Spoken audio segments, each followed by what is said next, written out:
Okay, let's drop down on the chart and revisit the correction family. As demonstrated earlier, we correct for 4 different categories. There's stewardship, there's specific behavior, there's general behavior, and certainly there's endangerment or health and safety. Now follow this, please.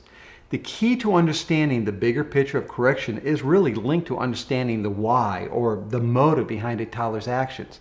The 4 categories listed on your chart can help guide you to making a proper assessment with your toddler. For example, if your 2-year-old needs correction, it means he did something wrong.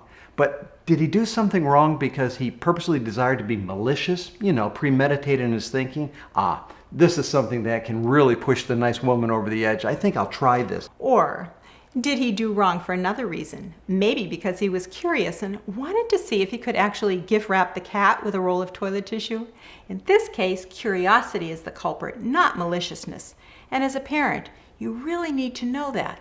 Understanding motive keeps your correction in line with the child's offense. Here's the bottom line. Each of these 4 categories can help you make the proper assessment as to why your child did what he did, simply by looking to see what category of behavior is being played out here. It might even be a combination of categories. For example, little Mandy takes her book into the pool with her. Before long, it is soaking wet and falling apart. On the surface, this appears to be a non-malicious stewardship issue. Solution? Probably some instruction and natural consequences, meaning the natural consequence of a soaked book is a permanent loss of the book. But what if Mom said, Mandy, do not take your book into the wading pool, but Mandy ignores her instruction and the book is destroyed? What is in play here, and what should a mom do? There's stewardship and general disobedience. Again, understanding these 4 categories will help you make a total assessment as to what you're dealing with, so you can apply the proper correction to each situation. But remember, it is not just finding the right corrective member, but also asking if something else is going on that is causing the behavior, especially if you're seeing a pattern with your toddler. We can think of a few items that are not on your chart. For example, how's your couch time? Please remember this. When children do not see a tangible and continual demonstration of love between mom and dad, it can negatively impact how children behave, causing them to express their concerns by way of disobedience.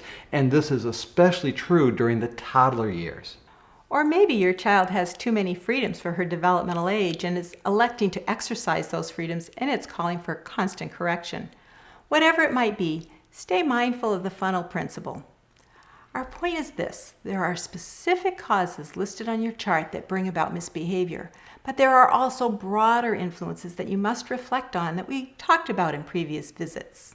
The discipline flow chart is a guide. It's really a tool. There will always be unique circumstances in your family that will require you to think beyond the chart. For example, Anne-Marie mentioned earlier that when a child throws a temper tantrum, it may mean it's nap time. Now, nap time is one of the solutions listed on the chart.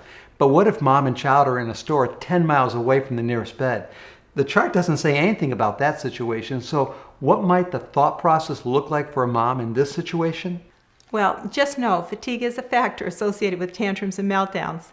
A mom can remove a child to a restroom or the car and try to help him gain self-control, or she might realize that for today, shopping is over.